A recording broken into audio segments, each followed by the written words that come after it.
Olá, estamos de volta com a nossa videoaula. Ana Patrícia continua conosco. Como se inicia o histórico da enfermagem? Bom, o histórico de enfermagem é aquele onde existe a primeira aproximação do enfermeiro ao paciente. Então, ele precisa trazer um instrumento já de coleta de dados para ele não esquecer de nenhum dado, para fazer esse histórico do paciente. Ele precisa ser empático, ele precisa dar privacidade ao paciente, ele tem que se mostrar confiável, porque as pessoas, para falarem sobre as suas vidas, elas precisam confiar em quem estão falando.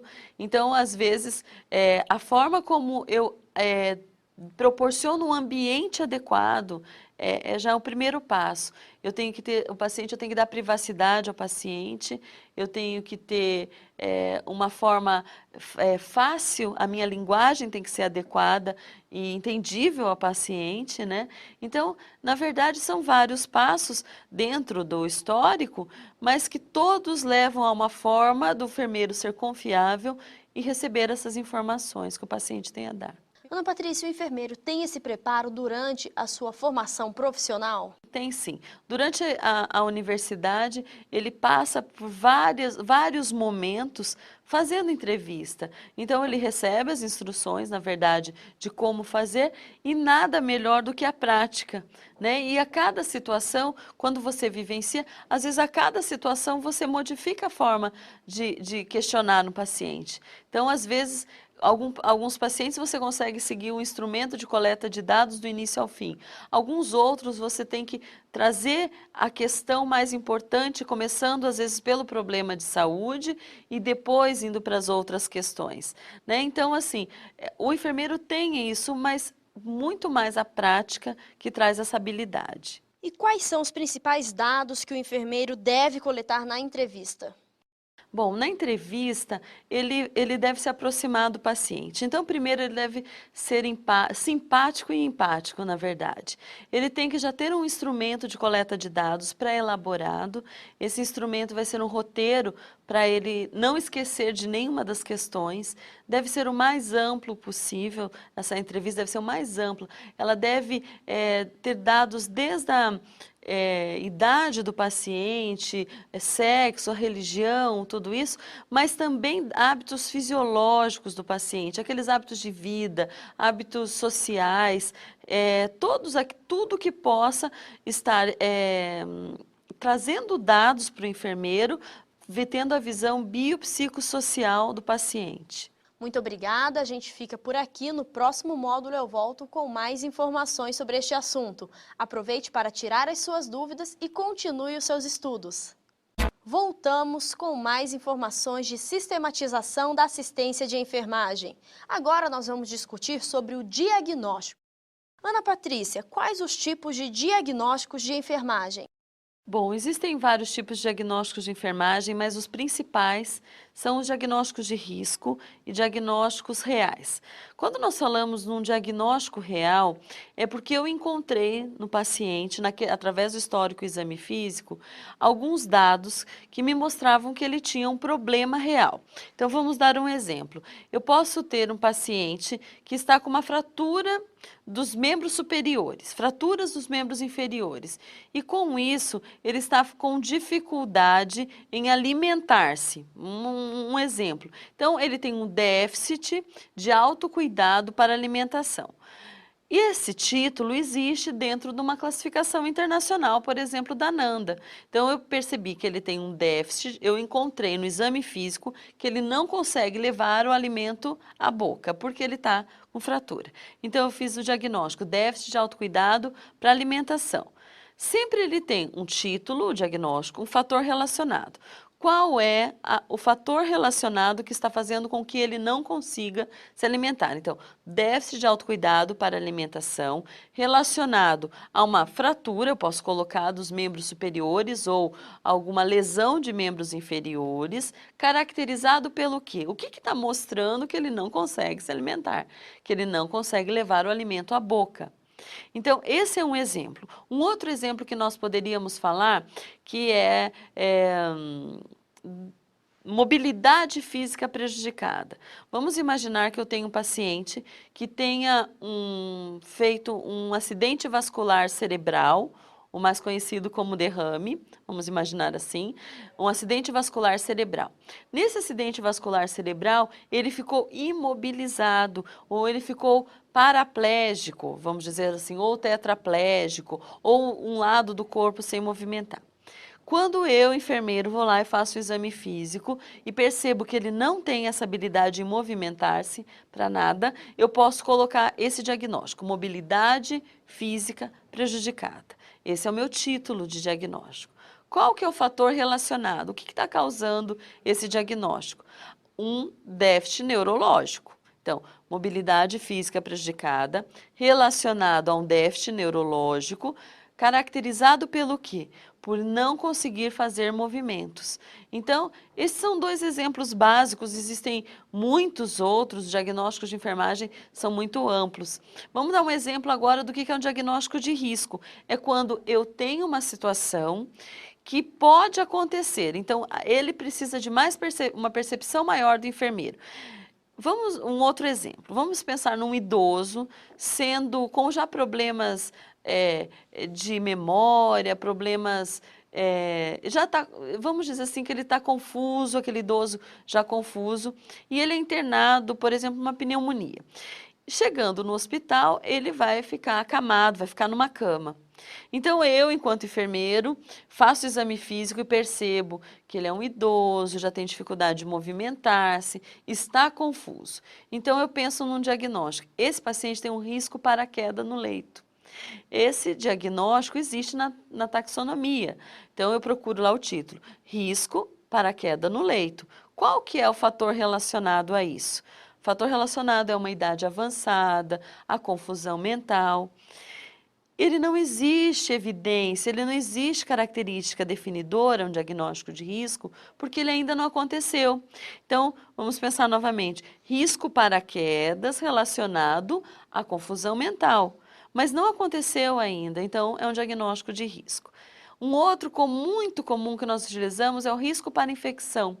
Qualquer procedimento invasivo que seja feito num paciente, eu já penso que aquele procedimento invasivo pode dar uma infecção. Então, um acesso venoso, que a punção de uma veia, colocado um acesso venoso, eu posso pensar risco para infecção relacionado ao procedimento invasivo. E o mais interessante dos diagnósticos de enfermagem, eles trazem a base para toda a prescrição de enfermagem. Vamos voltar então naquela história, se o idoso que tem um risco para queda no leito, qual seria então, a partir disso, a prescrição de enfermagem? Seria eu manter grades no leito desse paciente. Então, uma das intervenções de enfermagem, uma das prescrições de enfermagem. Então, todas as vezes que eu levanto um diagnóstico que ele pode ser real, que já está acontecendo, ou de risco, ele vai direcionar a minha ação de enfermagem. Então, os diagnósticos basicamente são título, fator relacionado e característica definidora, é a composição do diagnóstico real, ou título e fator de risco para um diagnóstico de risco. Qual a observação mais importante para o enfermeiro quando este estiver realizando um diagnóstico? Bom, primeiro o enfermeiro tem que ter base para fazer um diagnóstico. Para ele ter base para o diagnóstico, ele tem que ter feito um histórico, um exame físico muito bem feito, completo, onde ele consiga trazer todos os dados para dar suporte para esse diagnóstico. Além do mais, ele tem que conhecer a classificação internacional dos diagnósticos de enfermagem. A principal e mais utilizada é o diagnóstico de enfermagem da NANDA, que é a Associação Norte-Americana de Diagnósticos de Enfermagem, que trabalha em todo o Brasil. Na área hospitalar, os diagnósticos de enfermagem nos diagnósticos são utilizados a taxonomia da NANDA. Na saúde coletiva, os da CIP, que também é a classificação internacional das práticas de enfermagem. Então, são duas principais nomenclaturas, classificações internacionais, que trabalham no diagnóstico. E a NANDA, principalmente, é a que dá a base, inclusive, para a classificação da CIP, e ela precisa mesmo de eu ter todos esses dados do paciente, porque cada diagnóstico de enfermagem, ele precisa de eu preciso fazer essa relação do que está causando o diagnóstico e quais são as evidências no paciente que me mostram aquele diagnóstico. Ok, muito obrigada. Eu fico por aqui. A gente volta no próximo módulo com mais informações de sistematização da assistência de enfermagem. Até lá! Olá, tudo bem? Voltamos com a nossa videoaula. A nossa entrevista continua com a enfermeira Ana Patrícia Ritt. E quando o enfermeiro pode estar realizando a prescrição de enfermagem? Ele só faz a prescrição de enfermagem a partir de um diagnóstico de enfermagem. Então, eu fiz o histórico, o exame físico de um paciente, levantei todos os problemas que eu encontro de enfermagem, porque nós temos que ter uma diferença muito grande entre o diagnóstico médico e o diagnóstico de enfermagem. O diagnóstico de enfermagem, ele trabalha o bem-estar do paciente, as ações de enfermagem. Na verdade, se nós trabalharmos a legislação do que é pertinente à enfermagem, nós já temos essa ideia, então, do que o enfermeiro faz. Quando nós fazemos diagnósticos de enfermagem e fazemos as prescrições de enfermagem, elas vão estar totalmente relacionadas ao diagnóstico. Por exemplo, se eu percebo que um paciente está com uma dificuldade respiratória muito grande, porque ele tem problemas respiratórios inflamatórios. Então, um diagnóstico de enfermagem, eu dizer que ele tem trocas gasosas prejudicadas, dando um exemplo só. Para esse diagnóstico, o que seria uma ação de enfermagem? Eu manter a cabeceira do leito elevada da cama daquele paciente internado. Por quê? Quando eu levantar essa cabeceira e manter essa cabeceira elevada, eu vou estar propiciando as trocas gasosas mais adequadas. Então, isso que traz o fundamento para cada ação de enfermagem. Quando o enfermeiro prescreve uma ação, ele veio de um diagnóstico, porque ele enxergou um problema, colocou um título nesse problema que é o diagnóstico, e aí ele faz a prescrição. As prescrições devem ser completas, sempre dizendo o que fazer, quando fazer, como fazer e onde fazer.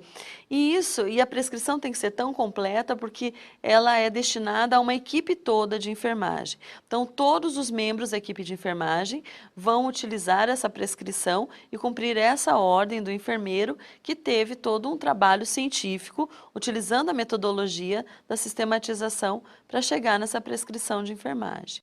Ana Patrícia, quais são os tipos de prescrição de enfermagem? Existem 3 principais tipos de prescrição de enfermagem. As prescrições independentes, que são aquelas que o enfermeiro faz, não precisa do aval de nenhum outro profissional, vamos dizer assim. Como eu falei para vocês, agora, no exemplo anterior, quando nós falamos sobre a queda no leito do paciente, a queda do leito, quando eu verifiquei que ele tem um risco de queda, eu fiz uma prescrição de manter grades no leito. Isso é uma prescrição independente. O enfermeiro determina. Como também todos os curativos, as formas de curativo, quando são feitas. Ou aquele outro exemplo, quando eu dei para vocês o paciente com mobilidade física prejudicada, eu faço uma prescrição de mudanças de posição, que são mudanças de decúbito a cada 2 horas. Então, eu não preciso de nenhum outro profissional dizendo o que eu posso fazer. Isso é uma prescrição independente. Existem as prescrições interdependentes, que são aquelas que o grupo profissional, o grupo de saúde trabalha. Então, um outro exemplo, que o exemplo mais comum é aquele relacionado à alimentação ou ao volume de líquido que o paciente deve receber. Então, vamos pensar que o paciente que está com problemas renais e ele tem uma limitação de 1000 ml de líquidos por dia. Então, eu posso, junto com o médico e com uma nutricionista, dividir o que vai ser dado desses 1000 ml durante as refeições, na alimentação por via oral, ou quanto eu necessito de diluições dos medicamentos, qual é o volume mínimo que eu preciso. Então, é uma prescrição interdependente.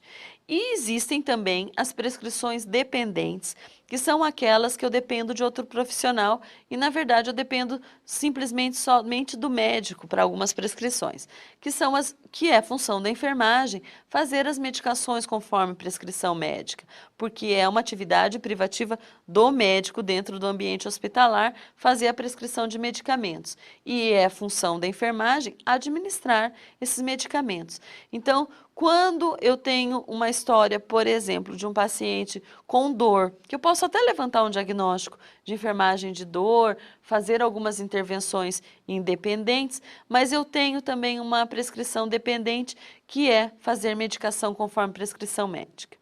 Então, os 3 tipos de medicação, de intervenção, elas estão em níveis diferentes. Ou é de independência do enfermeiro, ou de total dependência, quando ele precisa da prescrição de outro profissional.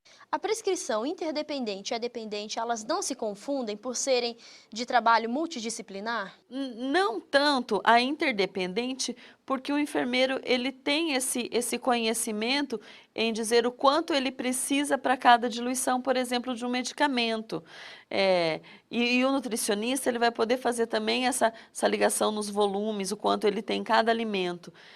A dependente é aquela que o enfermeiro não pode opinar, vamos dizer assim. Ele vai seguir uma prescrição médica. Ele pode até determinar horários diferentes, mas ele só pode fazer se for prescrito por outro profissional. Que no caso, 99%, vamos dizer, das prescrições dependentes, elas estão relacionadas a medicações, né? Ou assim, condutas em pós-operatório, de não movimentação do paciente, relacionado a algum dreno, alguma coisa assim.